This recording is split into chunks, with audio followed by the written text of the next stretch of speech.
ማርቲን ዙቤሜንዲ እንደ ግሪጎሮሳውያን የዘመን ቀመር የካቲት 2 ቀን 1999 በስፔኗ ባስክ ግዛት በምትገኘው ሳን ሰባስቲያን የተወለደ ሲሆን ለአባቱና ለእናቱ አንድ ልጅ ነው። እናቱ መምህርት፣ አባቱ ደግሞ በጡረታ የተገለሉ የዩኒቨርሲቲ ፕሮፌሰር ሲሆኑ ዙቤሜንዲም ሳን ሰባስቲያን በሚገኘው ዙሪዮላ ኢስካቶላ ትምህርት ቤት ትምህርቱን ተከታትሏል። በታዳጊነቱ ከእግር ኳስ በተጨማሪ ቼዝን ይጫወት የነበረ ሲሆን በ11 ዓመቱ የጊስኪፖዋ የታዳጊዎች ሻምፒዮን መሆን ችሏል።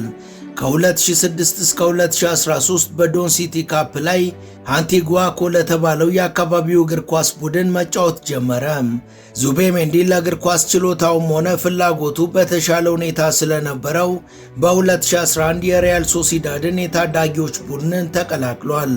በነሐሴ 27 2016 ለሪያል ሶሲዳድ ሲ ቡድን የመጀመሪያውን ጨዋታ ያደረገ ሲሆን በውድድር ዓመቱ በሜዳቸው ከዱራንጎ ጋር 0-0 በሆነ አቻ ውጤት በተለያዩበት በዚህ ጨዋታ የመጨረሻዎቹ 7 ደቂቃዎች ተቀይሮ ገብቶ ተጫውቷል።